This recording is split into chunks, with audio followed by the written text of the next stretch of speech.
Donc, bonjour à toutes, bonjour à tous. Merci beaucoup pour votre participation à ce premier webinaire de la semaine USA, dédié cet après-midi, donc comme vous le savez, au contrat. On va vous donner des tips pour bien négocier vos contrats, comme les Américains, au mieux, au plus près de ce que feraient les Américains. Pour minimiser aussi vos risques. Et puis, on va aussi aborder tous les aspects, les aspects pratiques réglementaires. Alors, on ne verra pas tout, que ce soit dans un domaine ou dans l'autre, parce qu'évidemment, le champ est très, très vaste, mais on va s'efforcer au cours de ce webinaire. Donc, vous allez voir de vous apporter plein d'éléments concrets et d'outils pratiques pour aborder le marché américain. Donc, vous allez voir qu'il est important de connaître les différences entre les cultures d'affaires et les systèmes juridiques et judiciaires entre la France et les États-Unis. Vous verrez ici également comment être crédible vis-à-vis de vos partenaires commerciaux en négociant donc au mieux vos contrats, en gérant les risques propres au marché américain. Et pour tout cela, vous devrez aussi avoir une bonne visibilité et une bonne connaissance, une bonne compréhension de la réglementation. C'est ce qu'on abordera dans la deuxième partie avec Béatrice. On aura pour exemple la FDA. Alors encore une fois, on ne pourra pas évoquer tout le spectre de la FDA ni les différentes agences américaines, mais on vous a proposé là au cours de ce webinaire une approche vraiment pragmatique avec en exemple donc les réglementations notamment de la FDA. Vous verrez avec cette partie réglementaire quels sont les prérequis pour la phase pré-market et post-market. Je vais vous présenter nos deux intervenantes donc de cet après-midi. Merci à toutes les deux pour votre concours et puis d'apporter votre expertise aux entreprises bretonnes cet après-midi. La première partie sera animée par Anne Pansard, qui est avocate d'affaires basée à Chicago. Bonjour Anne. Et la deuxième partie sera animée par Béatrice Moreau de Registrar Corp Europe. Béatrice est Senior Regulatory Advisor et donc Béatrice nous parlera de toute la partie réglementaire de ce webinaire. Un petit point avant de rentrer dans le vif du sujet. Donc ce webinaire, comme d'habitude, c'est un moment privilégié pour vous. C'est votre moment au cours duquel vous allez pouvoir poser toutes vos questions, exposer vos problématiques à nos deux intervenantes, à nos deux expertes. Donc c'est vraiment votre moment. N'hésitez pas à prendre la parole tout au long du webinaire. On n'attendra pas la fin pour un moment de questions-réponses. Le mieux, je pense, c'est que chacune et chacun pose ses questions au fil de l'eau, au fur et à mesure des différents points qui seront abordés. Ce sera d'autant plus interactif et d'autant plus sympa si tout le monde prend la parole quand il le souhaite pour poser ses questions ou simplement pour partager son expérience. Donc surtout, je l'ai dit à chaque webinaire, mais c'est important que ce webinaire soit votre moment, donc n'hésitez pas à prendre la parole. Vous pouvez le faire par écrit avec le petit module questions-réponses ou bien par oral. Il suffit pour ça, vous avez l'habitude maintenant de lever la main comme en classe et puis j'activerai vos micros pour que vous puissiez vous exprimer de vive voix. La présentation de ce webinaire et le podcast du webinaire seront disponibles sur BCI Info après cette journée. Donc, pas de stress sur la prise de notes. La présentation sera à votre disposition en ligne. Je vous enverrai un petit mail pour vous informer de la mise en ligne. Comme le veut la tradition, je vais lancer la petite vidéo qui présente Bretagne Commerce International. Je vous remercie pour votre attention. Ça ne dure pas longtemps, ça dure 3 ou 4 petites minutes. À tout à l'heure. Vous souhaitez un appui pour assurer ou développer votre entreprise à l'international? BCI, Bretagne Commerce International, association d'entreprises de 1000 adhérents, vous accompagne à chaque étape de votre développement international, quelle que soit votre taille, votre secteur d'activité, que vous soyez adhérent ou non. Grâce à la diversité des métiers et aux compétences opérationnelles de l'équipe BCI répartie sur tout le territoire breton à votre proximité, tous les aspects du développement international sont traités, depuis l'information technique et réglementaire jusqu'au développement commercial à l'étranger, avec l'appui d'un réseau de prestataires agréés basés dans une centaine de pays. En 2019, BCI aura réalisé plus de 10 200 accompagnements pour plus de 2100 entreprises bretonnes, dont 30% étaient nouvelles. Sa mission principale consiste à favoriser l'export, par la sensibilisation et l'information, avec des services proposés gratuitement aux entreprises bretonnes. Ces services ont représenté en 2019 3632 conseils techniques, réglementaires ou stratégiques, 1681 rendez-vous en entreprise, 109 réunions d'information, 275 actions gratuites, recherche d'infomarchés, réalisation d'études. Mais aussi favoriser l'export par l'accompagnement sur les marchés étrangers, dont 30 salons internationaux, 6 missions sectorielles à l'étranger, 18 délégations d'acheteurs en Bretagne, 155 prestations individuelles à l'étranger. BCI, c'est aussi favoriser l'investissement étranger en Bretagne en identifiant et en accompagnant des projets par le biais de son service Invest in Bretagne. Plus de 380 entreprises à capitaux étrangers sont implantées en Bretagne, employant plus de 36 000 personnes. Anticiper l'évolution des marchés et faciliter la prise de décision avec BCI Info, le service de veille et d'information en ligne avec en 2019 3400 articles et brèves, 630 études, 300 fiches sectorielles. Réseauter et s'informer lors de l'Open de l'International, l'événement annuel de l'économie bretonne. Une édition 2019 en présentiel qui a regroupé plus de 1100 participants avec plus de 1000 rendez-vous B2B et plus de 50 pays représentés. Et une édition 2020 en ligne avec 600 rendez-vous B2B. Face à un commerce mondial en plein bouleversement, BCI s'attache à rester agile et réactif pour répondre à vos problématiques. Ainsi, pour vous préparer au Brexit, BCI a mis en place un numéro vert et un cycle de réunions d'information. Pour vous informer de la situation dans le monde lié au Covid-19, BCI a quotidiennement enrichi sa plateforme BCI Info et a organisé des webinaires avec ses prestataires basés à l'étranger. BCI poursuit sa transformation numérique avec la mise en place de nouveaux services, tels que les tutoriels dédiés au commerce international, les rencontres d'acheteurs en visio et les e-missions pour exporter sans se déplacer, ou encore BCI Connect, l'outil de mise en relation de dirigeant à dirigeant. Avec un mode de fonctionnement unique, une gouvernance assurée par un conseil de surveillance présidé par ses financeurs, le Conseil régional de Bretagne et la Chambre régionale de commerce et d'industrie, et un directoire de 12 chefs d'entreprise élus parmi ses adhérents. BCI agit pour l'internationalisation des entreprises bretonnes et de l'économie régionale. D'après l'étude d'impact de l'activité de BCI, réalisée en 2020 sur un panel de 300 entreprises ayant utilisé ses services, 98% des entreprises sont satisfaites de l'apport de BCI. Pour la 4e année consécutive, ce pourcentage est en hausse. 84,5% déclarent avoir atteint l'objectif qu'elles s'étaient fixé en s'adressant à BCI. 39% d'entre elles ont déjà enregistré un développement concret de leur activité. 54,8% par la hausse de leur chiffre d'affaires et 10,4% par la création d'emplois CDI. Avec Bretagne Commerce International, rejoignez les entreprises bretonnes qui osent le monde.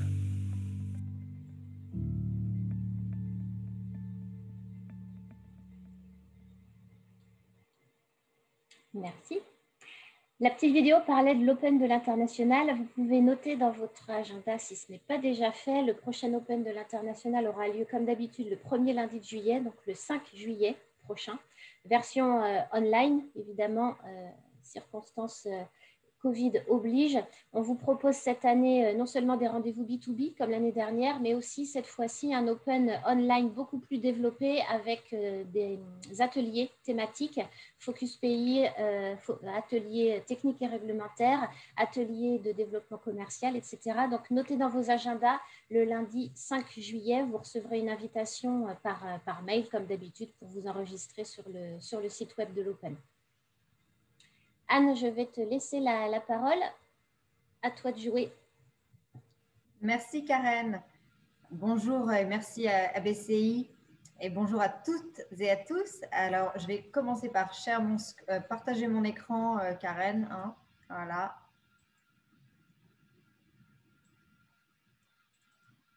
Est-ce que je suis bien dans ma présentation? Voilà, c'est bon. Alors tout d'abord, welcome in the United States et je suis ravie de commencer avec vous la semaine USA. J'espère que ça va être une semaine passionnante pour vous et si vous êtes inscrit à un séminaire sur la réglementation et sur les lois, je pense que vous êtes motivés pour venir aux États-Unis parce que ce ne sont pas forcément les sujets qui sont a priori les plus sexy qui puisse être. Pourtant, personnellement, ce sont des sujets qui me passionnent, surtout dans mon métier qui est principalement depuis quelques années de conseiller des sociétés qui, comme vous, viennent s'installer aux États-Unis. Et il y a tout un exercice de comparaison des systèmes, des cultures, qui est beaucoup plus intéressant pour moi que de la pratique pure du droit des affaires américain. Et donc, aujourd'hui, on a dit qu'on allait parler, Karen nous a dit tout à l'heure, comment être crédible vis-à-vis de vos partenaires commerciaux, comment négocier comme des Américains. C'est vrai je vais aborder ces sujets. Je vais aussi, comme le disait Karen, parler des différences entre les systèmes juridiques et judiciaires parce que vous ne pouvez pas réussir dans ce pays qui est en fait beaucoup plus différent qu'il n'y paraît sans connaître ces différences et naviguer donc les risques. Parce que vous verrez qu'il y a les risques de faire des affaires sont, je vais dire, pratiquement les mêmes a priori dans tous les pays, hein, que ce soit des risques d'impayés, des risques de contentieux, mais quand vous êtes dans un pays étranger, les risques sont soit traités différemment, soit ont une ampleur différente. Et donc, alors sans plus tarder, on a dit qu'on allait parler aujourd'hui de la liberté contractuelle. Alors pourquoi avec Karen, quand on a décidé ce sujet, on a choisi ce thème? C'est personnellement mon observation. Alors je vais peut-être dire quelques mots quand même sur mon parcours avant de me lancer dans le vif du sujet. Moi, ça fait presque 18 ans que je suis aux États-Unis. Je suis franco-américaine, d'origine lilloise. Et j'ai travaillé pendant les premières 15 ans à peu près de ma carrière dans un environnement totalement américain, donc pas forcément pour des sociétés comme vous. J'étais en cabinet d'avocat. Ensuite, j'ai eu la chance de rejoindre une société américaine de production de sorgho. Donc, pour ceux qui sont dans l'agroalimentaire, vous connaissez cette céréale. Et après que cette société, j'avais été directeur juridique de cette société pendant 4 ans. On a fait beaucoup d'acquisitions. Je gérais les acquisitions avec l'équipe, les contrats commerciaux, le portfolio propriété intellectuelle et la force, les employés. On était 200, 250 personnes. Donc voilà, donc ça m'a donné une perspective de l'intérieur qui aujourd'hui me permet personnellement d'avoir une vision plus concrète, en tout cas des challenges qui vont se présenter à vous en tant que société. J'espère au départ, vous allez peut-être exporter, mais après, vous installer ici aux États-Unis, parce que c'est souvent le moyen de réussir, c'est d'avoir une vraie présence ici.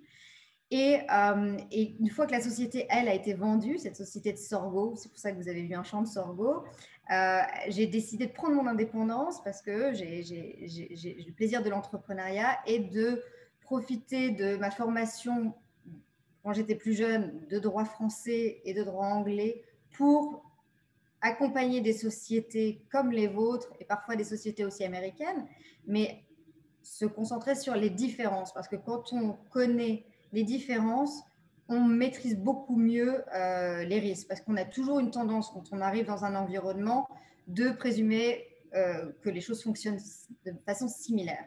Et la liberté contractuelle aux États-Unis joue un rôle encore plus important qu'en France. Je ne dis pas qu'en France, les contrats ne sont pas importants, pas du tout.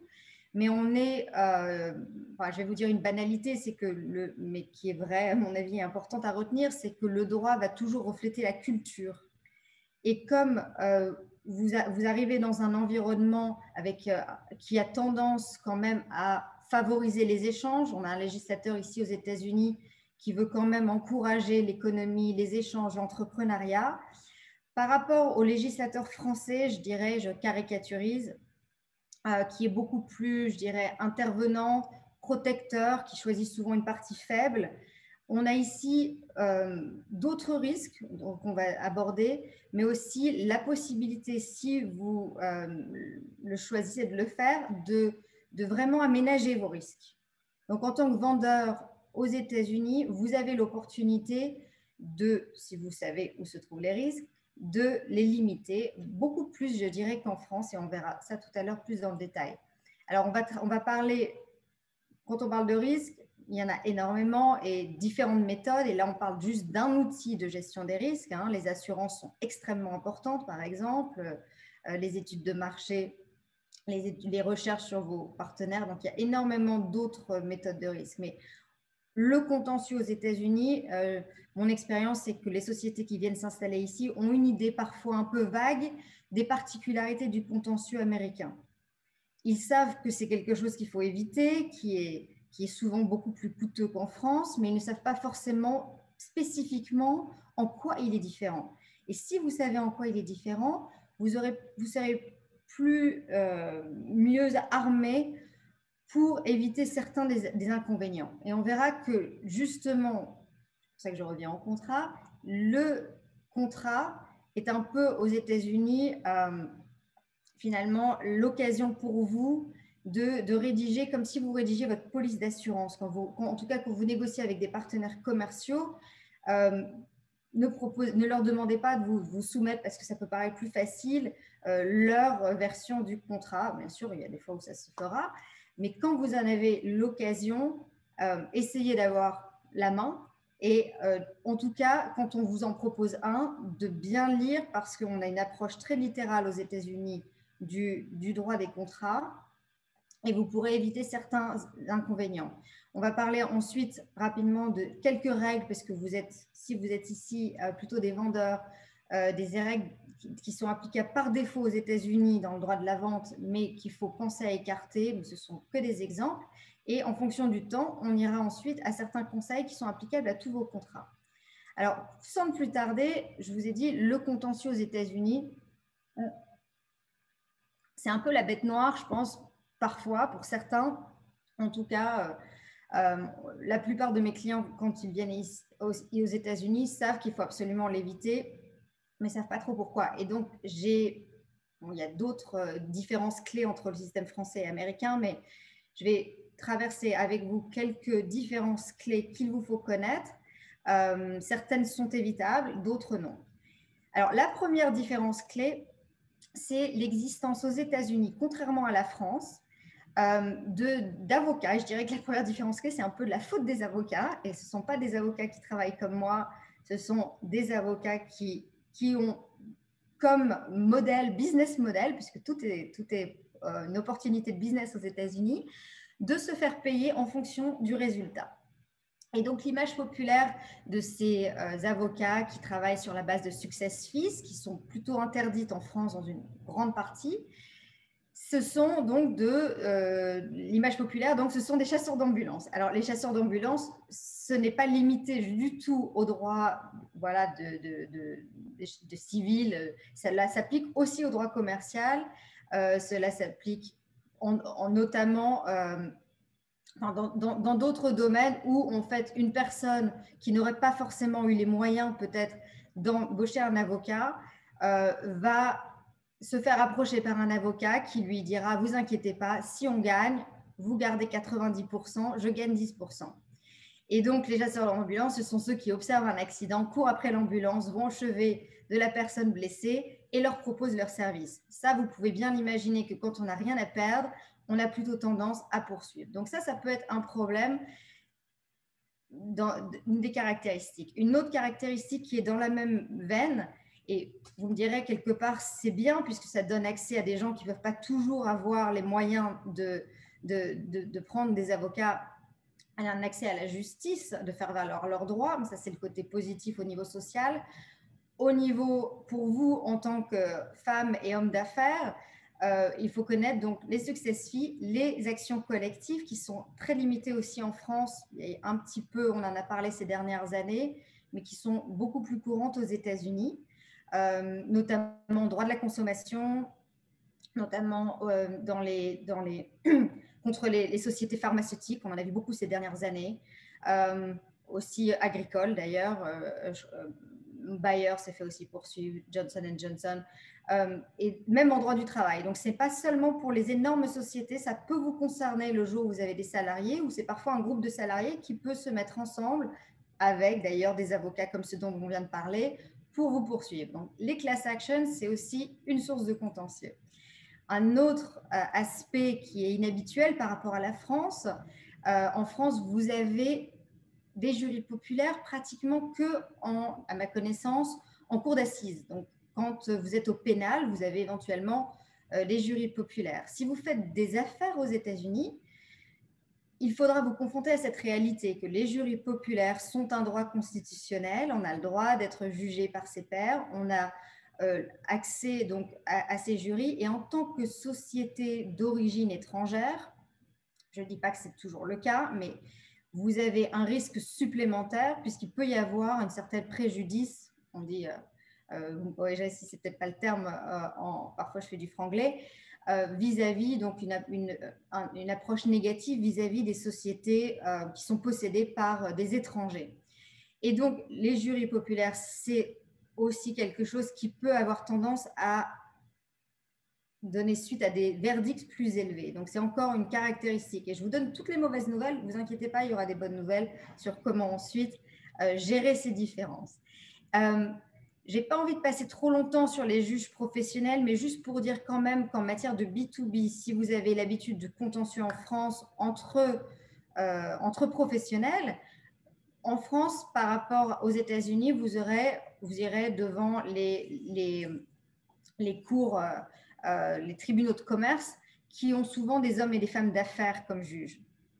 Ça a comme conséquence qu'on cherche souvent des compromis en France. Aux États-Unis, les juges, quand on n'a pas affaire à un jury, sont des juges professionnels. Alors, il y a des moyens de faire, bien sûr, d'avoir accès à d'autres systèmes comme l'arbitrage, on va en parler. Mais ceci conduit à moins de compromis, je dirais, et on regardera s'il y a un conflit au niveau d'un contrat. On ira vraiment à la lettre du contrat et en partie à l'esprit, mais il y aura quand même une approche moins compromissoire.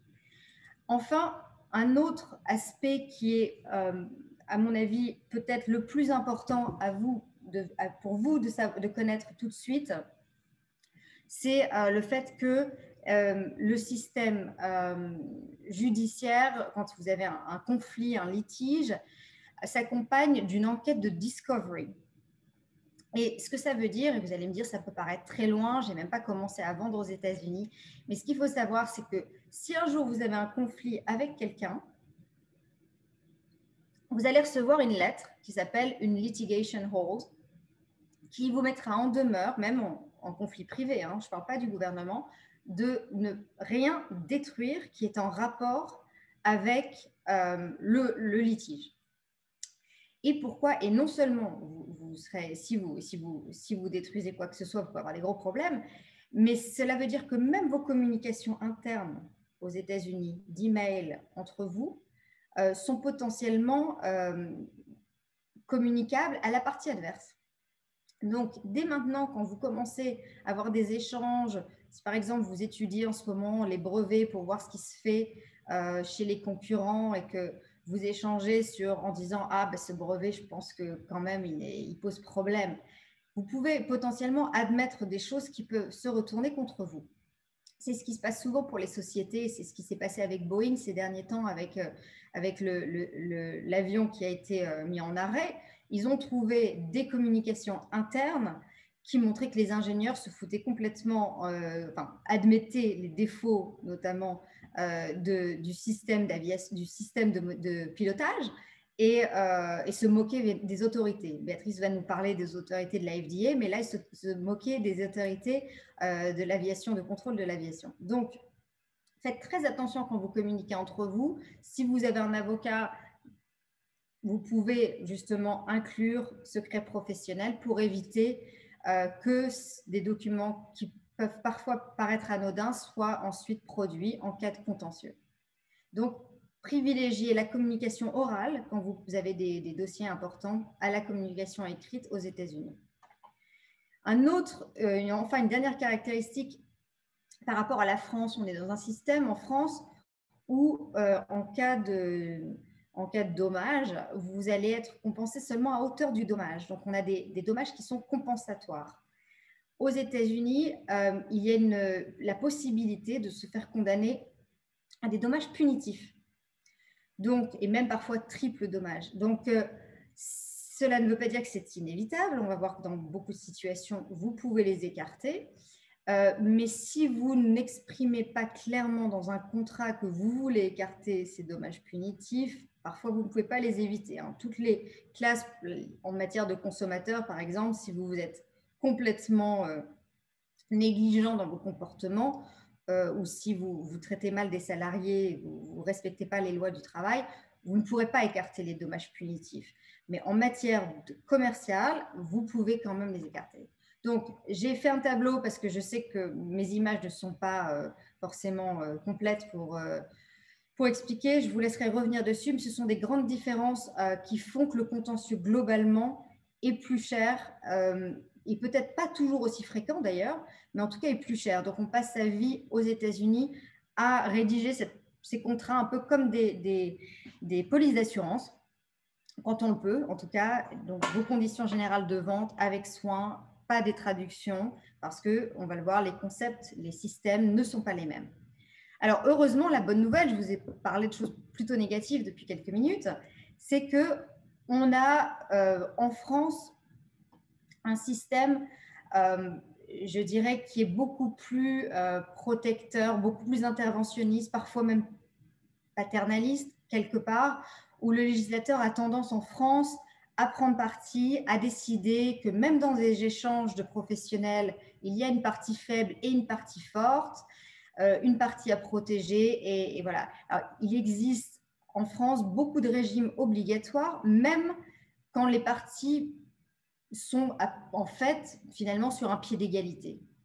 Je ne parle pas aujourd'hui des régimes particulièrement protecteurs de droit du travail, qui sont tout autre sujet qu'il vous faudra connaître le jour où vous aurez des salariés, sachant qu'on est dans un pays fédéral avec tous les niveaux de réglementation qui en suivent, c'est-à-dire fédéral, étatique, municipal. Donc ça s'applique en droit de la consommation, en droit du travail. Donc ce n'est pas un système simple, mais c'est un système plutôt complexe à cause de ça, au niveau fiscal aussi d'ailleurs, mais qui, en matière de droit des affaires, est plus libéral, donne plus de liberté aux parties pour aménager leurs risques. Et donc, il faut que vous tiriez parti de cette liberté contractuelle. Alors, là, j'ai fait un tableau pour vraiment montrer cette dichotomie entre le système français et le système américain.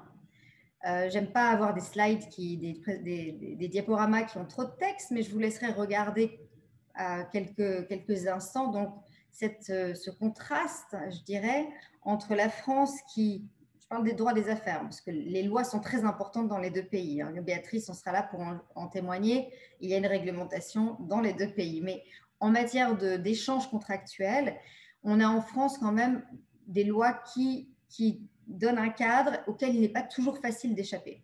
Aux États-Unis, le rôle, on l'a déjà dit, il y a un rôle prépondérant des contrats. En France, vous avez des dispositions qui sont imposées. Ici, elles sont souvent proposées. On verra en droit de la vente, surtout en B2B et dans une moindre mesure en B2C aussi. En France, ce qui n'est pas prévu dans le contrat, souvent est prévu ou est défini ailleurs dans les lois. Alors qu'ici, vous verrez beaucoup de définitions dans les contrats. Vous verrez des contrats, comme je dis, un peu plus longs globalement, s'ils sont bien faits, parce que vous pouvez avoir des partenaires qui vous proposeront des contrats très, très courts, parce que ça peut être dans leur intérêt aussi. Et je dirais que s'il y avait un adage à retenir pour vous, c'est que peut-être qu'en France, on dirait que la loi doit protéger la partie faible, souvent, mais qu'ici, c'est vraiment « may the best negotiator survive ». C'est pour ça qu'on a parlé aujourd'hui de la négociation. Alors, si vous ne me croyez pas, je vais vous donner un exemple très rapidement d'un type de contrat qui ne va pas forcément vous intéresser pour les États-Unis aujourd'hui, si vous êtes en phase d'exploration, mais qui vous donne quand même une idée, je pense, assez frappante. Je sais que ça a été une surprise il y a environ 1 an pour un client, des différences majeures qui existent même dans les négociations entre professionnels. Alors, pourquoi parler du bail commercial? Je pense que tous, en France, vous avez eu l'occasion, à un moment ou à un autre, de louer un entrepôt, de louer un bureau. Et donc, vous avez l'habitude de vous attendre en France à avoir un régime des baux commerciaux qui a beaucoup de dispositions obligatoires et qui vous protège. Donc, en France, vous avez par exemple le droit de résilier tous les 3 ans, de sortir du contrat, le droit de renouvellement, vous avez un certain nombre de droits de sortir du contrat, de le renouveler, de plafonnement des loyers aussi. Alors là, le choc parfois, je dirais, il y a plusieurs formes de contrats, de contrats de baux commerciaux aux États-Unis, mais c'est que retenez qu'il y a en fait beaucoup plus de travail pour vous en tant que locataire, hein, si un jour vous êtes locataire, pour tout négocier. Donc, parce que les parties sont perçues comme étant sur un pied d'égalité entre professionnels. Donc, les augmentations de loyer, si vous voulez les limiter, c'est à vous de les négocier. Si vous avez envie de négocier, enfin besoin d'avoir un droit de renouvellement pour ne pas perdre l'avantage que vous avez développé dans votre remplacement, c'est à vous de le négocier. Et ce n'est pas toujours évident. Et même les obligations d'entretien sont spécifiées très précisément dans les contrats de baux commerciaux. Si vous négligez de le faire et que vous attendez à avoir les mêmes protections qu'en France, vous pouvez avoir de très, très mauvaises surprises. Alors, on passe maintenant au droit de la vente, parce que vous allez me dire, les baux commerciaux, moi, ça ne m'intéresse pas tellement, et je vous comprends, en tout cas pour l'instant, ce n'est pas vraiment le sujet qui vous préoccupe. Mais sachez, on l'a dit, qu'en droit de la vente, vous avez encore une fois un système, je le rappelle, fédéral, étatique aux États-Unis. Quand même, au niveau fédéral, il a été considéré comme avantageux de mettre en place un code commercial uniforme. Ça ne veut pas dire qu'il s'applique, qu'il réglemente les droits de la vente des biens. Ça, c'est le code, quand il a été mis en place, il a été ensuite adapté par les différents États. Il a été adopté au niveau des États et il se ressemble globalement avec des différences, mais il met en place les règles applicables par défaut. Sachant que ces règles applicables par défaut sont plutôt avantageuses pour l'acheteur, je dirais comme le droit français par défaut, et même très avantageux par certains côtés, mais que contrairement à la France qui vous empêche, par exemple, en France, je suis toujours étonnée qu'on ne peut pas échapper à la garantie des vices cachés, même entre professionnels d'un même domaine. Ici, vous avez beaucoup plus de flexibilité, si vous connaissez le code, en tout cas les règles, de négocier des dérogations en tant que vendeur. Alors, on ne pourrait pas, bien sûr, c'est un code qui est énorme, mais il y a quelques règles qui sont importantes, ce sont des exemples et on pourra à connaître et qu'il faut écarter. Il y a la règle qu'on appelle la Perfect Tender Rule. Si vous êtes une société qui a besoin d'exporter de France, vous imaginez bien que la livraison peut prendre, le transport peut prendre plusieurs semaines. Et parfois, vous aurez peut-être besoin d'envoyer les produits en 2 fois et de ne pas remplir une commande parfaitement le jour qui avait été demandé dans la commande et en une seule fois. Or, par défaut, votre client aux États-Unis peut rejeter votre commande en son entier si vous ne le livrez pas le jour qui a été convenu, si le jour a été convenu, et exactement tel que la commande a été placée. Il est possible d'y déroger, et c'est important. Et je crois qu'en France, d'ailleurs, dans toutes les conditions générales, vous aurez quelque chose de commun. Mais je remarque que quand on arrive ici, parfois, on oublie peut-être aussi, d'ailleurs, de faire bien attention à cette question qui peut avoir des conséquences très importantes quand votre commande est quelque chose qu'attend le client, qui doit lui-même livrer à un autre client. Et on va parler tout à l'heure des pertes d'exploitation, des dommages indirects. Donc, un retard de commande peut avoir des conséquences très graves. Donc, très important de déroger à cette règle et de dire que vos délais de livraison sont approximatifs, hein, surtout si vous avez du transport, et que vous pouvez livrer en plusieurs fois. Alors ça peut paraître évident, mais c'est toujours bon à bien explicitement mettre dans votre contrat.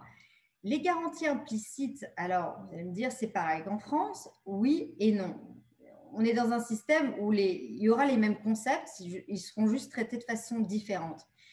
En matière de B2B surtout, et aussi en matière de B2C, quand vous allez vendre à des consommateurs, vous avez toute une série de garanties qui sont prévues dans le code dont on vient parler, dans le UCC Code, mais la plupart peuvent être écartées ou en tout cas aménagées ou limitées. Vous pouvez aussi même d'ailleurs limiter les délais de prescription.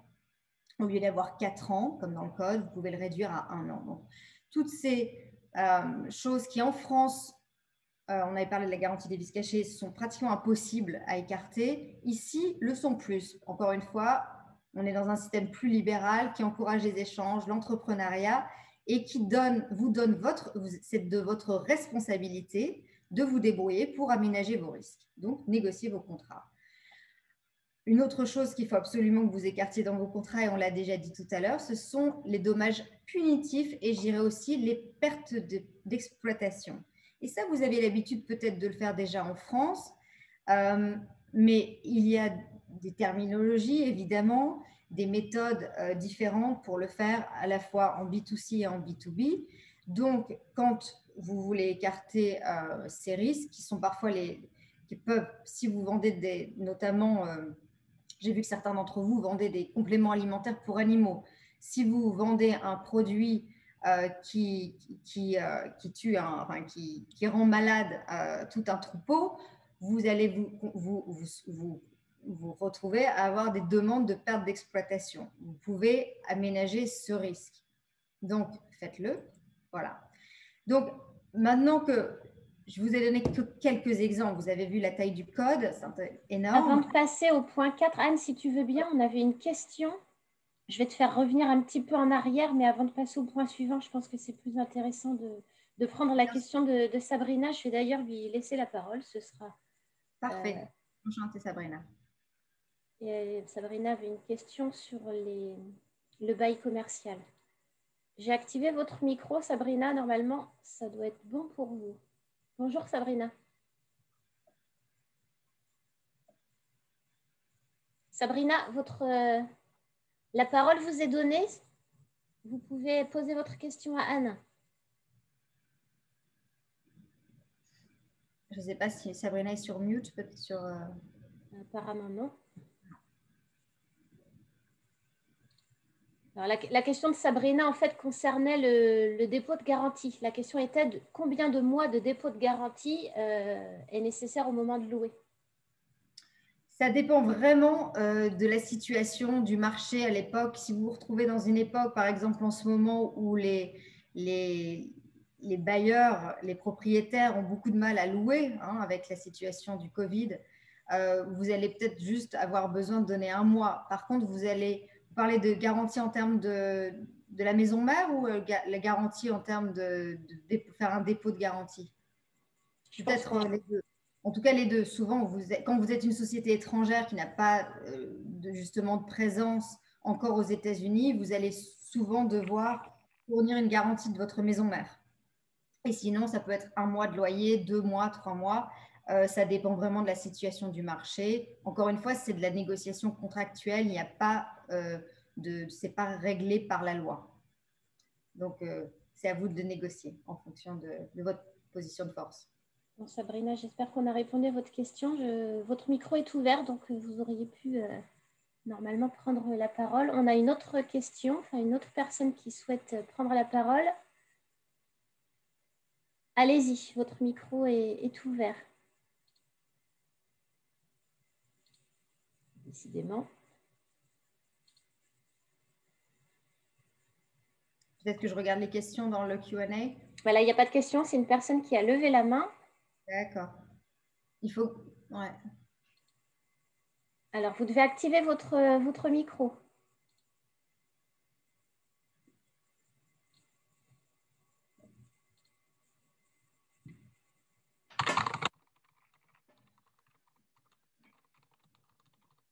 Allô, allô.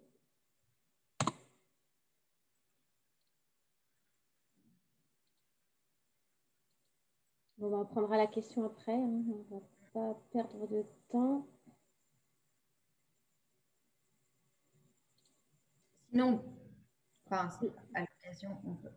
C'est activé de mon côté, donc si la personne n'active pas son micro, ça ne peut pas fonctionner. Il faut que vous allumiez vos micros. Hop, et Sabrina s'excuse, elle a un souci de micro, c'est pour ça qu'elle n'a pas pu prendre la parole. Ok, Sabrina, merci. On poursuit, Anne, si tu veux bien, on va aborder le point 4. Dans ces cas-là, je donnerai la parole, si ça marche, à la personne qui l'a demandé tout à l'heure. Là, il est Parfait. activé. Ah, attends, le micro est activé, ça y est. Vous pouvez parler si vous voulez. Je n'ai pas votre nom qui s'affiche, je suis désolée. Allô, allô?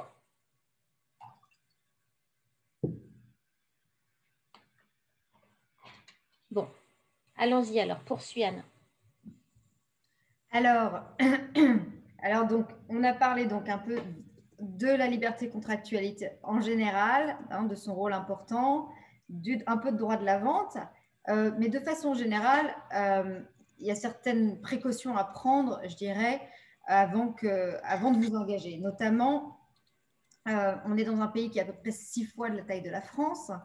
Et donc, ce que je remarque chez mes clients européens, c'est parfois un emballement quand ils sortent de salon. Bon, on a un peu moins cette situation ces jours-ci, mais quand vous allez aux États-Unis, par exemple, pour des salons professionnels, vous allez éventuellement rencontrer des distributeurs ou des agents commerciaux qui vous proposent de distribuer vos produits. Bon, ce qu'il faut savoir, c'est, on va en parler cette semaine, je pense, des différences de culture, c'est qu'on est avec des Américains qui sont plutôt exubérants, qui sont très bons vendeurs, je dirais, dans la culture, et qui vont donc avoir tendance à vous dire qu'il est possible de vendre dans tout le pays, etc. Regardez auprès de la BCI, auprès de la Team France Export, au Team renseignez-vous sur ces partenaires, hein, parce que vu la taille du pays, avant de vous engager dans des contrats surtout de longue durée, il est très important de savoir à qui vous avez affaire. Nous, on peut regarder, ça m'est arrivé récemment avec un client qui avait choisi un distributeur. On s'est rendu compte en une demi-heure en ligne que cette personne était en conflit avec la société qu'elle distribuait avant et son cofondateur. Donc, quand les gens sont régulièrement contentieux, ça parfois donne un peu quand même besoin de pause, comme on dit en anglais. Une autre chose qui est importante à retenir, je pense pour vous, c'est si à partir du moment où vous allez décider de créer une filiale, tirez parti aussi de la protection que peut vous apporter cette filiale. Là, je vous mets un dessin de muraille de Chine. Bien sûr, elle n'est pas infaillible, mais quand vous créez une filiale, c'est aussi pour compartimenter vos risques. Donc, quand vous signez un contrat et si vous avez une filiale, surtout n'engagez, bon, parfois ça vous arrivera de devoir fournir des garanties, mais quand vous pouvez, n'amenez pas votre maison mère française, ne la soumettez pas aux tribunaux, aux jurys, à toutes ces choses dont on a parlé américains. Profitez du fait que vous avez une filiale. Et je le vois parfois des sociétés qui font signer par leur maison mère en disant bah, ça vient de France, donc c'est pas un problème. Non, ça expose aux risques et aux tribunaux votre société. Enfin, je ne veux pas prendre trop de temps, mais surtout ne présumez pas de la similitude des clauses contractuelles. Croire qu'on peut traduire ces contrats une fois qu'on fait vraiment des affaires aux États-Unis, c'est souvent une erreur et une source de mauvaise surprise. Là, je vous montre quelqu'un qui a un problème avec des impayés, donc qui est quand même une préoccupation importante. Vous avez des instruments comme les lettres de crédit, etc. Mais j'ai remarqué chez beaucoup de Français qui pensent être protégés des risques d'impayés en mettant ce qu'on appelle les clauses de réserve de propriété à la française dans leur contrat. C'est quoi la clause de réserve de propriété? En deux mots, et vous le savez sûrement si vous vendez déjà voilà, dans différents pays, c'est même partout, je crois, c'est la clause qui dit que en gros, vous gardez en tant que vendeur la propriété du bien tant que vous n'avez pas entièrement été payé. Le problème, c'est que cette clause n'existe pas aux États-Unis. Et c'est encore un exemple du fait que, bien sûr, on a des systèmes totalement différents. Il y a un autre mécanisme qui est un dépôt de gage, notamment. Donc, avant, mais qu'il faut que vous prévoyez dans votre contrat, c'est-à-dire que vous ayez l'autorisation de faire ce dépôt de gage. Donc, encore une fois, ne traduisez pas littéralement vos clauses françaises. Le juge aux États-Unis ne comprendra même pas de quoi il s'agit. Enfin, exprimez vraiment tout ce qui est important dans votre contrat. On a vu tout à l'heure on était dans un système beaucoup plus littéral où le juge va regarder vraiment ce qui a été prévu entre les parties et qui ne va pas regarder ailleurs dans la loi ce qui devrait éventuellement déterminer la volonté des parties. Et je vous montre une montgolfière juste pour la petite histoire d'une société française qui, il y a quelques années, était arrivée dans nos bureaux. À l'époque, je travaillais dans un cabinet d'avocats et qui était paniquée, une société française de montgolfière, parce qu'elle avait signé un contrat de distribution qui avait sûrement été rédigé par le distributeur et qu'elle n'avait pas inclus une interdiction de déposer ses marques. Ça peut paraître évident que vous n'allez pas permettre à votre distributeur, à un tiers, de déposer ses marques. Mais encore une fois, on est dans les risques. Enfin, on est dans un système où si vous voulez vous réserver des droits ou émettre des interdictions, il faut que vous les listiez dans votre contrat. C'est pour ça que le contrat doit être plus long. Et là, il se retrouvait avec une situation c'était presque du chantage. Et il a dû payer une licence et après, il a abandonné une de ses marques. Ensuite, au niveau, et j'ai bientôt terminé, parce que je vais laisser la parole à Béatrice. On a une question, Anne, de Manuela. Alors, je vais donner la parole à Manuela, ça va être plus simple. Manuela a une question sur la liberté contractuelle. Alors, Manuela, que je vous retrouve.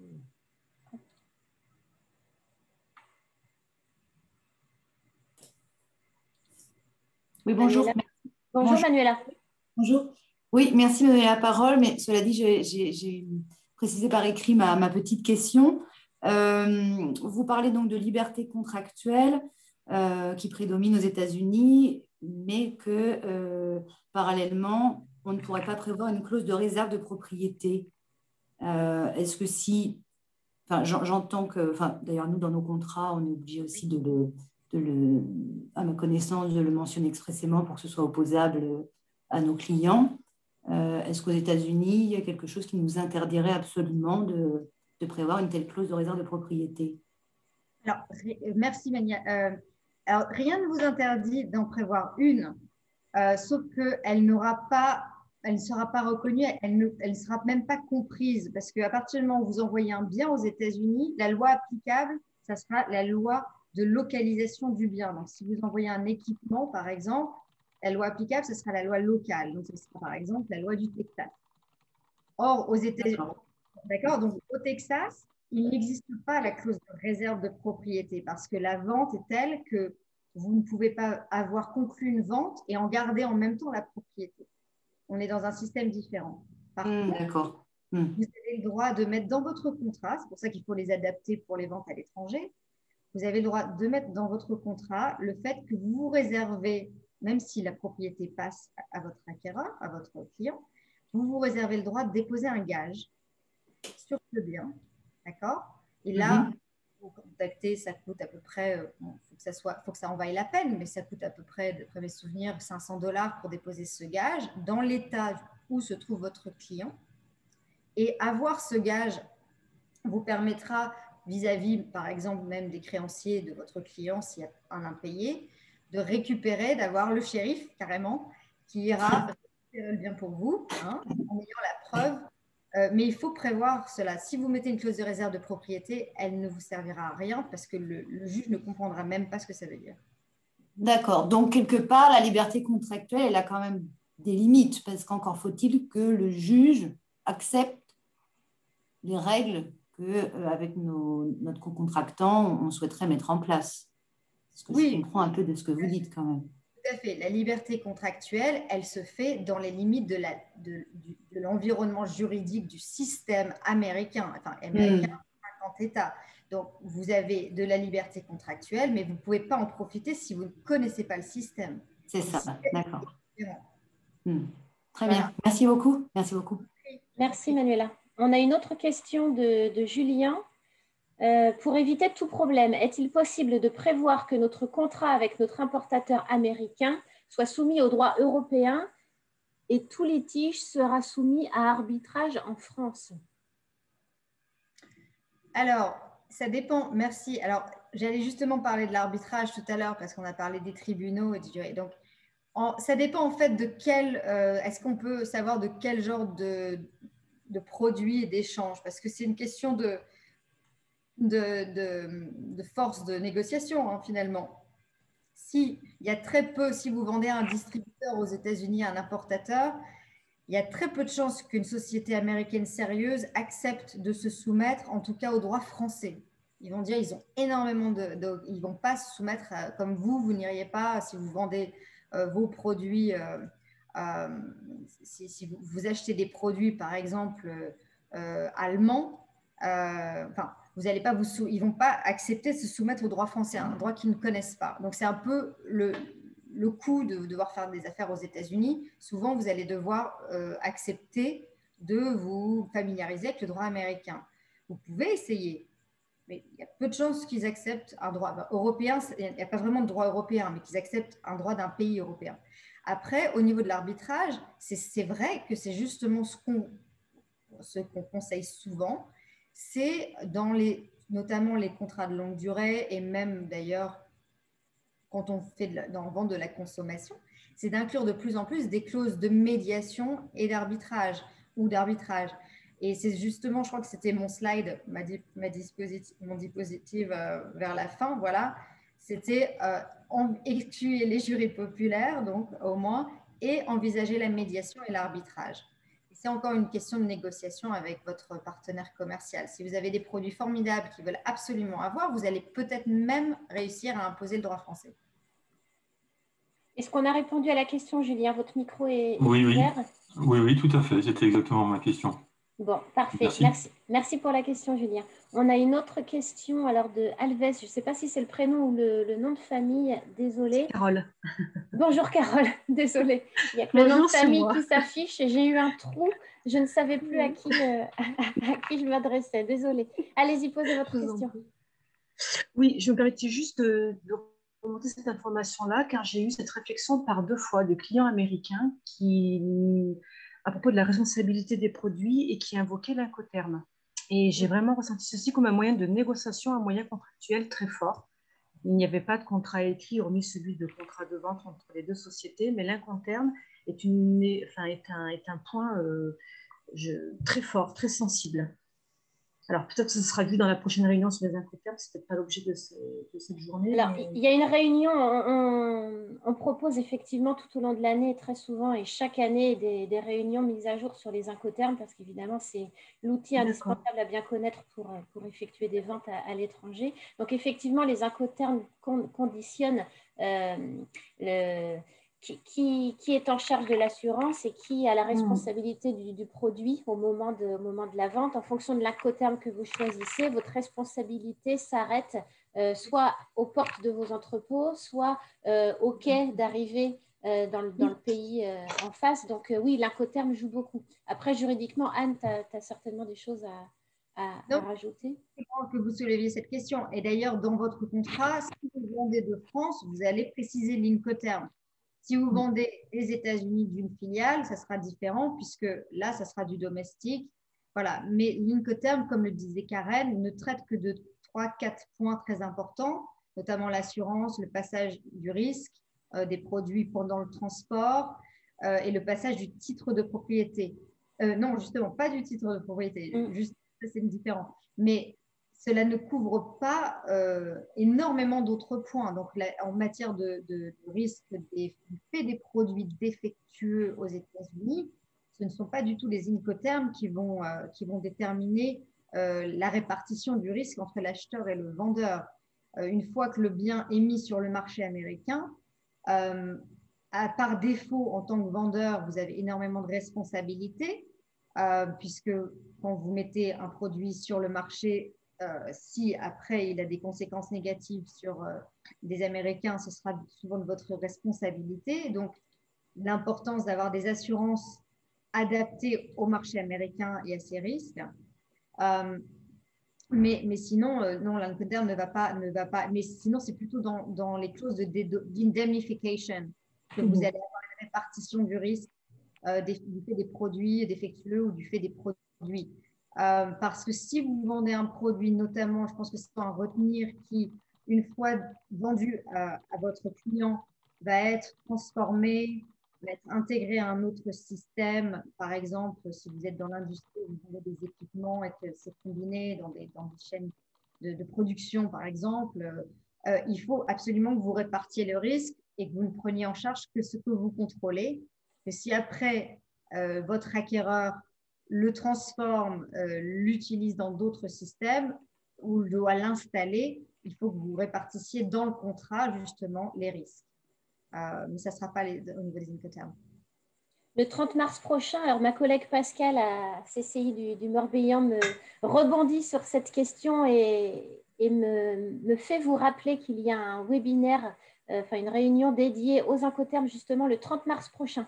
Le 30 mars prochain après-midi. Donc, n'hésitez pas à aller dans l'agenda sur notre site web et vous inscrire à ce webinaire. Je pense que c'est un webinaire et non pas une réunion en présentiel. Mais allez voir dans notre agenda et à l'occasion de cet échange, donc vous aurez toutes les informations indispensables à savoir sur les Incoterms. Parfait, je vous remercie, c'est déjà fait. Merci bien. Merci voilà, à vous, Carole. Merci. Je crois qu'il est temps, même si j'avais plusieurs choses que je donne la main à Béatrice, je pense, parce qu'on pourrait, c'est comme Béatrice, je ne sais pas si… On pourrait parler de ton sujet pendant des heures, je pense. Écoute, il n'y a pas d'autres questions pour le moment. Donc, ce que je te propose effectivement, c'est de passer la parole à Béatrice. Et Oui. puis, si on a un petit peu de temps, on refera un temps de questions-réponses globales à la fin de l'intervention de Béatrice. Entendu. Merci à tous. Merci, Béatrice, Anne. je vous en prie, je vous donne la main. Donc, voilà, c'était ma conclusion. May the best succeed. Thank you. Bon, de toute façon, si vous avez des questions post-webinaire là, qui vous viennent, n'hésitez pas à m'envoyer un petit mail, je transmets à Anne. Enfin, vous avez aussi d'ailleurs dans la présentation à la fin les coordonnées d'Anne, donc n'hésitez pas à poser vos questions, on est vraiment à votre écoute. Tout ce qui sera vraiment individuel et conseil juridique en détail, bon là ça fait l'objet d'un suivi individuel juridique, mais tout ce qui concerne les grandes questions générales, j'ai envie de dire, voilà, on est à votre disposition pour y répondre, bien évidemment. La parole est à toi, Béatrice. Désolée, on a un tout petit peu débordé, mais c'était pour la bonne cause, c'était pour répondre aux questions. Non, c'était des questions intéressantes et d'ailleurs j'en profiterai pour rebondir sur la dernière, puisque effectivement, et même pour la FDA et d'autres administrations américaines, eh bien, on ne s'arrêtera pas à l'Incoterm et on aura effectivement à prévenir d'autres conséquences éventuelles. Je me présente rapidement, donc je travaille pour une entreprise américaine qui s'appelle Registrar Corporation. Notre vocation à Registrar Corp, c'est vraiment les formalités administratives liées à vos produits pour ceux qui sont réglementés par la Food and Drug Administration, puisque nous sommes très spécialisés dans le secteur des produits alimentaires, cosmétiques et médicaux qui sont les produits réglementés par la FDA. Moi, je m'occupe du bureau européen de Registrar Corp depuis 18 ans maintenant et je ne suis pas là pour vous inonder de réglementation, loin de là, mais plutôt pour vous donner un partage d'expérience et essayer, à travers l'exemple de la FDA, parce que je sais que vous n'êtes pas tous réglementés par la FDA, mais à travers l'exemple de la FDA, de comment fonctionne en fait la réglementation plus technique, celle qui va s'appliquer à vos produits, et de vous donner des clés pour aller savoir où chercher les infos, où chercher les bonnes informations, les bonnes structures d'approche, si vous voulez, de l'aspect réglementaire par rapport aux produits que vous mettez sur le marché. Et puis surtout, comment intégrer, c'est quelque chose qui me tient à cœur, c'est-à-dire comment intégrer le réglementaire dans votre stratégie commerciale. Il faut savoir que, évidemment, le réglementaire va avoir des conséquences sur vos budgets, sur vos délais, avec vos discussions commerciales et bien sûr sur vos relations avec les clients, tout comme Anne l'a bien expliqué au préalable. Donc c'est important aussi là d'avoir toute une bonne connaissance du contexte qui, comme Anne l'a déjà expliqué, est complètement différent aux États-Unis de l'Europe. Beaucoup de gens pensent qu'il y a reconnaissance mutuelle, pas du tout. Il n'y a pas reconnaissance mutuelle, que vous exportiez au Japon ou aux États-Unis, c'est pareil, c'est vraiment pas l'Europe. Et donc, il va falloir l'intégrer au départ, quand vous faites vos projets, et puis pendant que vous développez vos affaires aussi, toujours avoir ça dans le contexte de votre activité commerciale. Alors, De quoi va-t-on parler? Je vais commencer par vous parler de quand on exporte ces produits, qu'est-ce qui se passe, comment ils sont contrôlés et quel est le lien en fait entre les contrôles sur vos produits et votre conformité réglementaire à vous ou à vos partenaires, hein, puisque vous pouvez être entre les deux aussi, si vous n'êtes pas le fabricant par exemple. Et dans un deuxième temps, je vais essayer de vous expliquer comment fonctionne le processus réglementaire aux États-Unis, c'est-à-dire qui fait quoi, comment ça marche, quels sont les délais, est-ce que c'est rapide, quels sont les niveaux de décision, hein, de façon à ce que vous sachiez déjà voilà, comment ça fonctionne et où est-ce que je vais pouvoir aller chercher justement les informations dont moi j'ai besoin pour savoir, voilà, pour mon produit, comment ça marche, hein, et à quoi je m'engage en fait, hein, et à quoi je dois m'engager.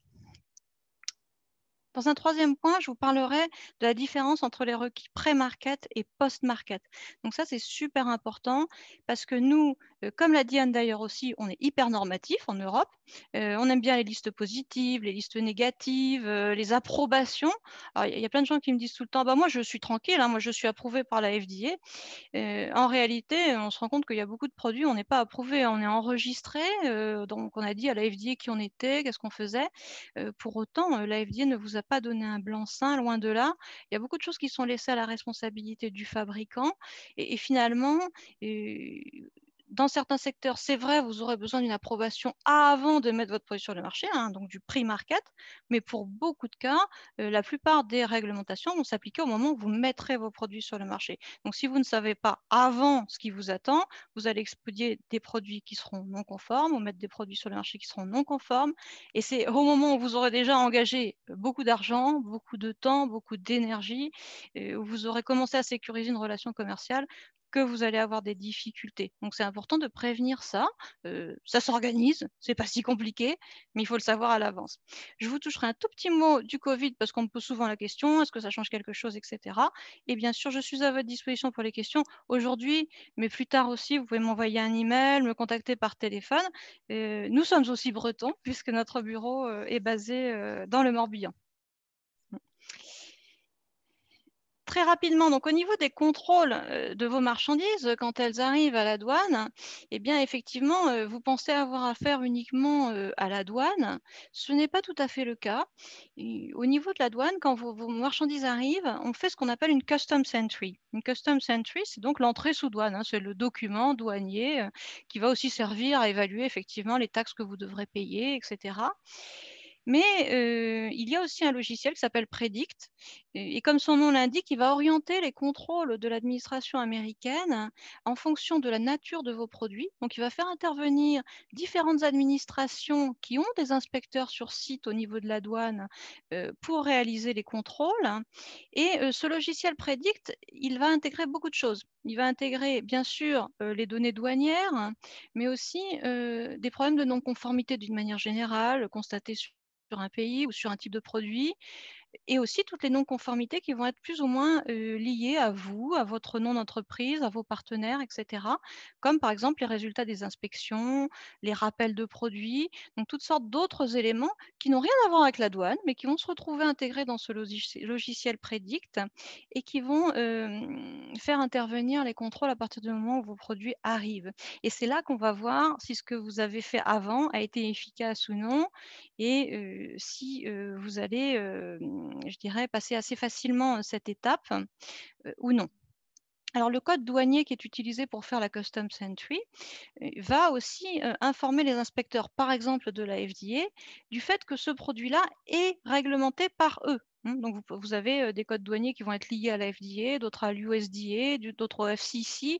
Donc, en fonction de votre code douanier, il va y avoir des inspecteurs spécialisés qui vont être informés que voilà, il y a de la marchandise qui est réglementée par leur administration et qui vont pouvoir vérifier, par exemple, si vous aviez des requis pré-market, si vous deviez avoir une approbation, vont vérifier que vous avez bien le numéro d'approbation demandé, etc.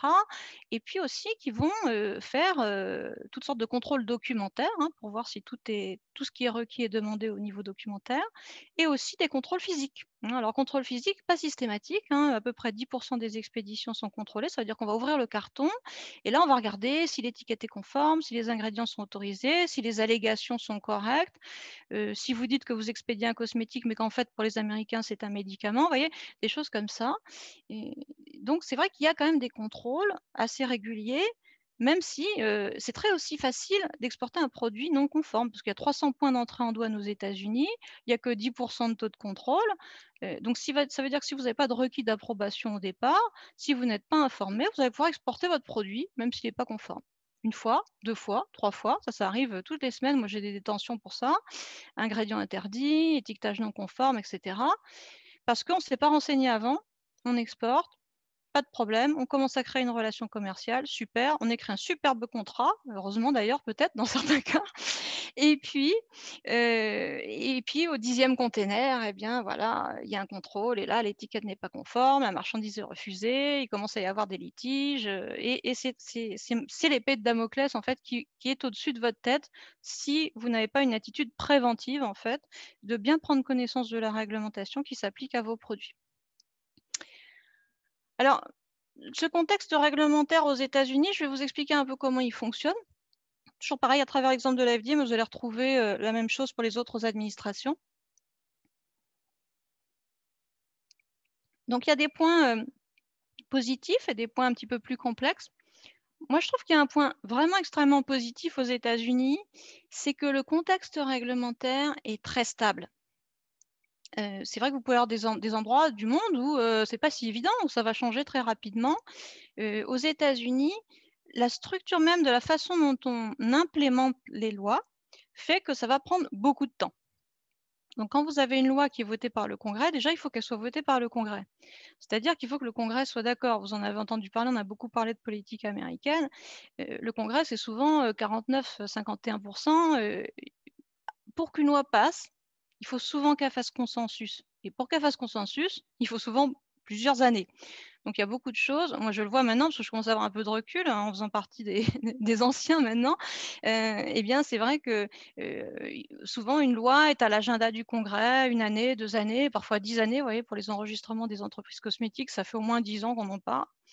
Et pour autant, elle n'arrive pas à passer le vote par le Congrès parce qu'elle n'obtient pas un consensus suffisant. Ensuite, une fois qu'une loi est signée par le président, votée par le Congrès et signée par le président, eh bien, vous avez les agences gouvernementales, donc la FDA, l'USDA, FCC, etc., qui vont être chargées d'implémenter ces lois à travers les regulations. Et les regulations, nous, c'est ce qu'on regarde. Parce que ça va être l'aspect pratique, c'est-à-dire comment on va mettre en œuvre cette loi, atteindre ses objectifs. Et là, les agences gouvernementales vont édicter des proposed rules, donc des propositions de réglementation. Il y a toute une phase de commentaires obligatoires où vous, moi, on peut commenter les réglementations et les administrations ont pour obligation de répondre à tous les commentaires.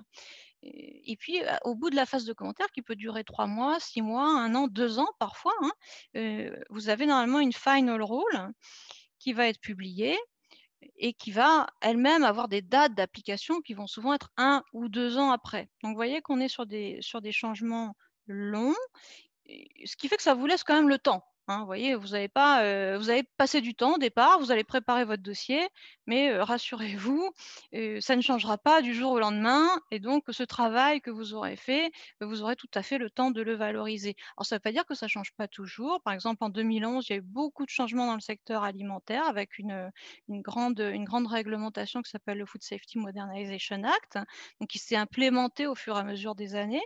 Mais encore une fois, c'était une loi qui s'est implémentée progressivement, donc on a eu le temps de s'adapter. Et puis, je vous l'ai dit tout à l'heure, bon, il y a la FDA pour tout ce qui est alimentaire, cosmétique, médical, mais vous avez ici des exemples d'autres administrations qui vont peut-être impacter vos produits. Donc, c'est à vous aussi d'aller identifier. Voilà, moi, je suis réglementée par EPA ou par FDA ou par peut-être les deux parce que j'ai des produits FDA puis des produits EPA. Alors, vous voyez de certains logos, là, vous avez la FDA, vous avez CBP, Customs and Border Protection, donc évidemment, les douanes, on va va y faire face de toute façon. FCC, c'est par exemple pour tout ce qui est télécommunications. Vous avez en bas avec la balance le TTB, qui est l'administration qui s'occupe des alcools, des armes à feu et du tabac. Vous avez tout à fait à droite de l'écran le Consumer Safety,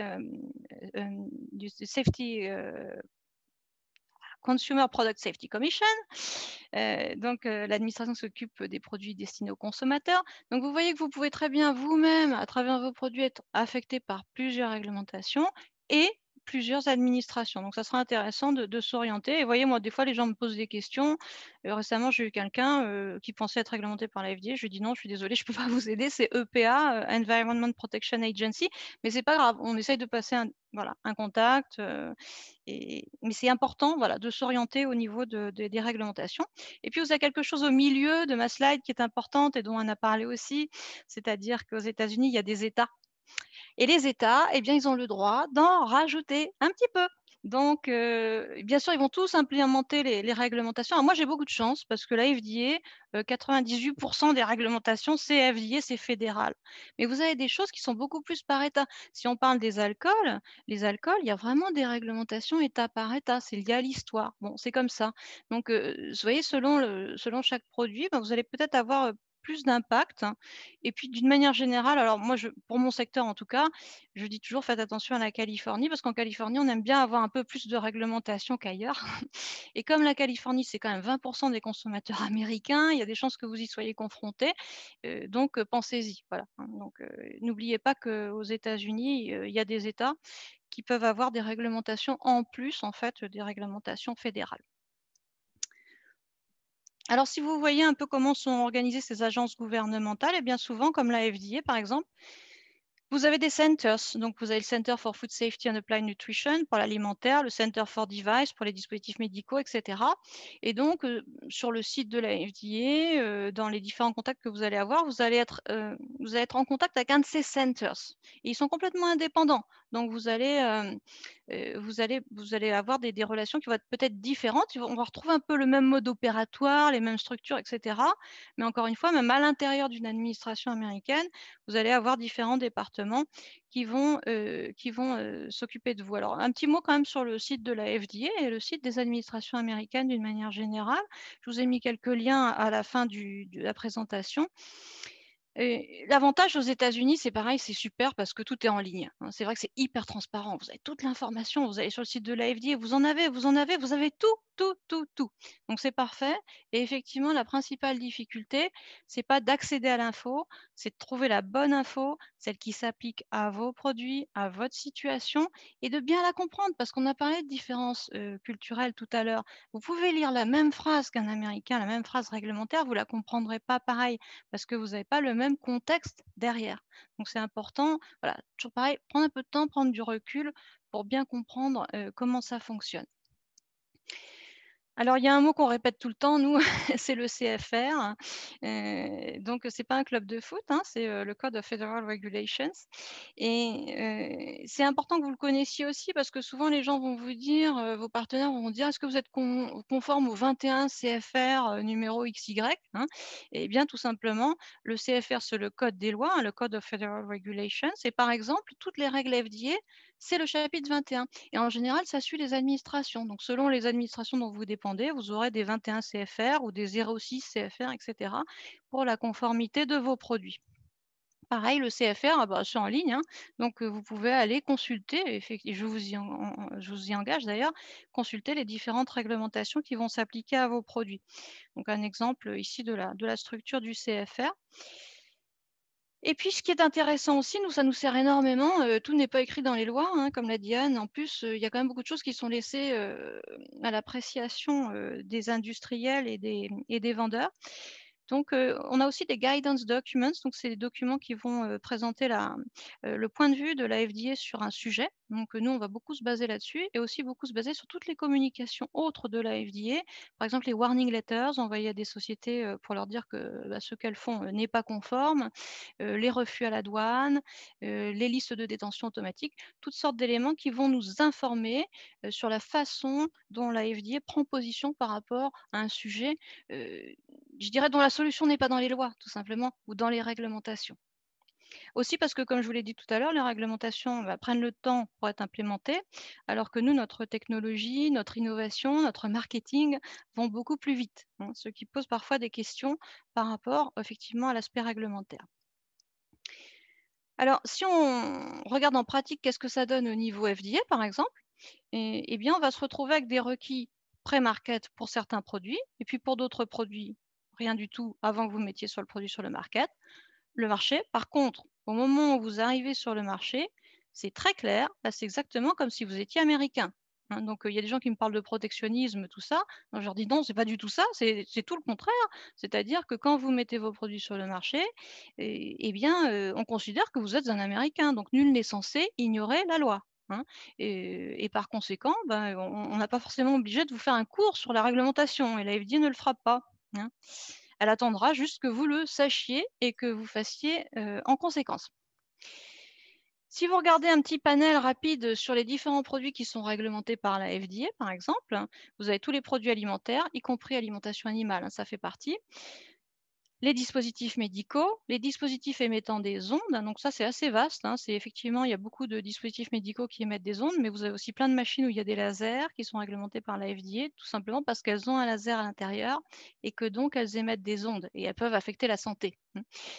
Vous avez tous les médicaments, hein, les drugs, et l'aspect cosmétique. Alors vous voyez que par exemple dans la partie jaune ici, je vous ai mis s'il fallait une approbation préalable de vos produits ou non pour pouvoir les envoyer aux États-Unis.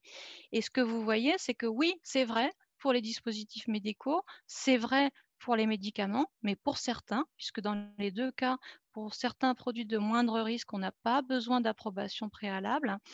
Et puis, dans d'autres cas, effectivement, vous allez directement passer à l'étape suivante, c'est-à-dire que c'est la conformité de vos produits et les enregistrements qui seront nécessaires, mais la FDA ne va pas regarder vos produits, ne va pas approuver vos étiquettes ou vos ingrédients. Elle va attendre que vous vous conformiez et qu'à travers un enregistrement, vous vous identifiez.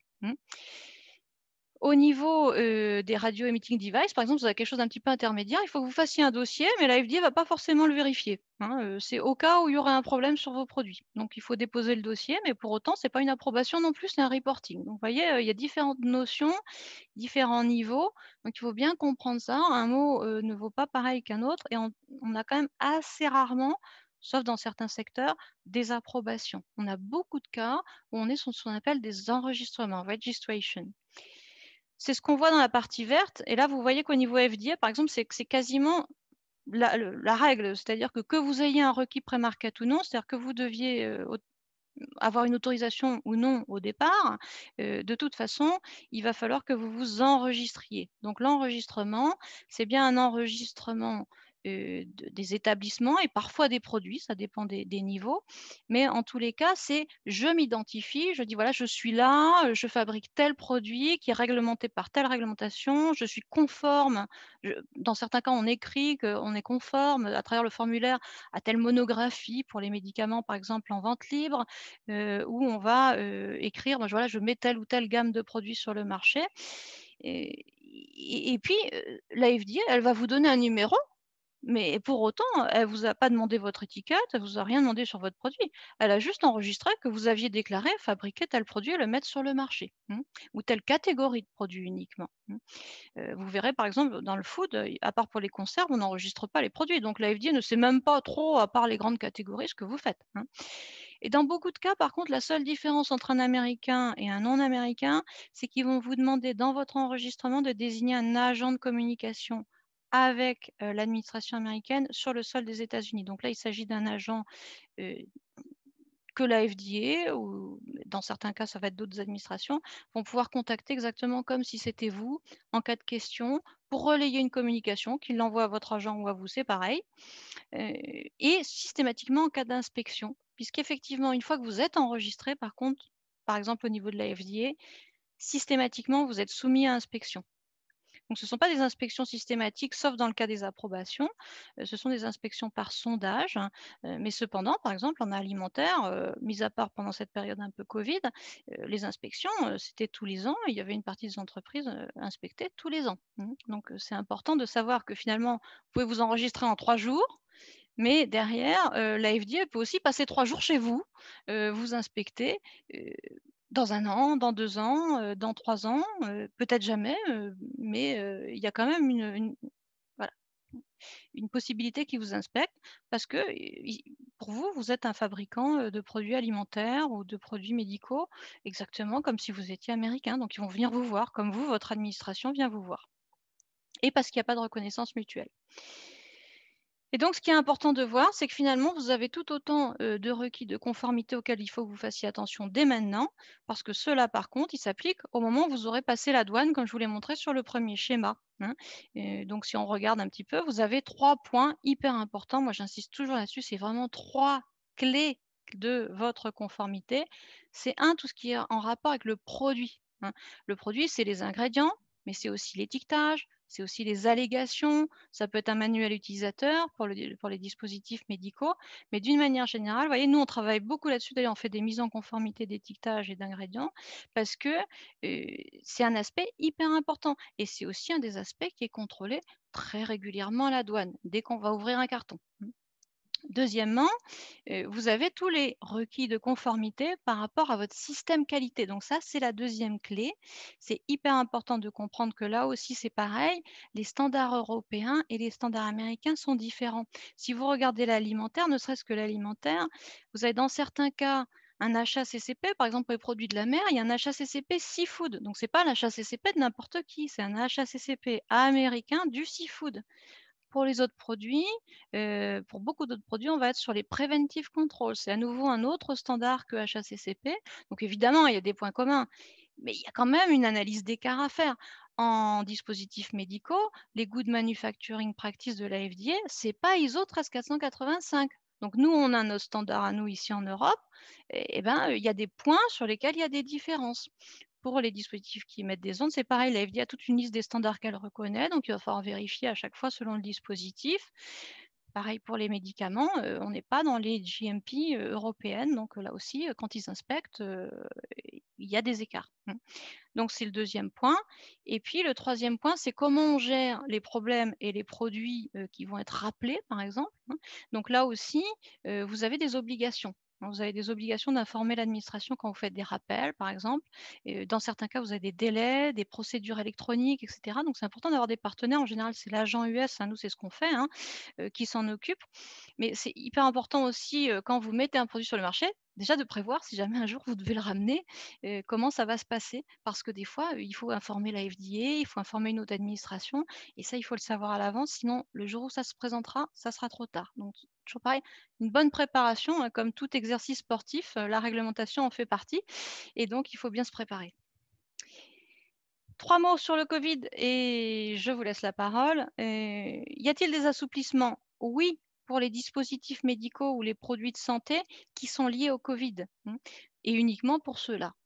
Donc parfois, pour certains produits dont il y a un fort besoin, la FDA a mis en place, de même qu'en Europe d'ailleurs, une procédure simplifiée pour permettre la venue de ces produits sur le marché, donc en assouplissant les exigences.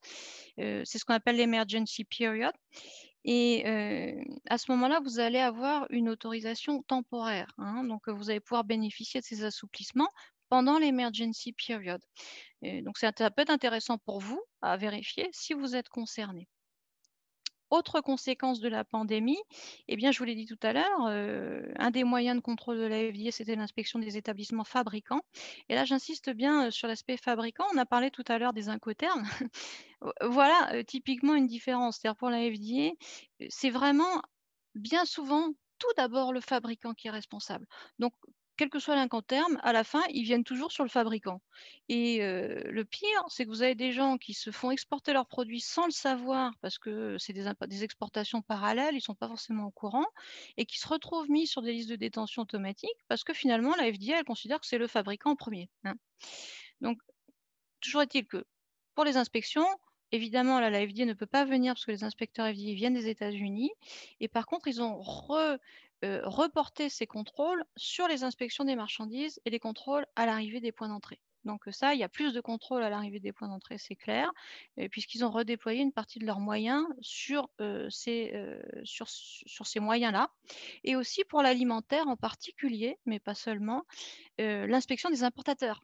Donc c'est assez facile pour les administrations finalement d'aller voir les importateurs, de vérifier si les importateurs qui ont aussi une responsabilité en particulier dans l'alimentaire depuis 2017, de vérifier que les importateurs ont bien les données sur les produits, sur les fabricants, etc. Et puis de là, de remonter le fil, hein. Donc ça c'est un aspect important. Et puis, malgré tout, la FDA continue à envoyer des notifications d'inspection. Donc, on ne sait pas quand ils vont venir, mais enfin, ils n'ont pas prévu de changer leur méthode, si vous voulez, hein. Pour l'instant, c'est juste que on ne sait pas quand est-ce qu'ils vont venir. Alors, l'emergency period et le Covid, ça peut aussi être une opportunité si vous êtes dans le secteur des dispositifs médicaux ou dans le secteur médical. S'il y a allègement des contraintes pour les produits que vous fabriquez, ça peut vous permettre peut-être des actions d'opportunité, hein, de rencontrer des gens plus facilement, de nouer des liens.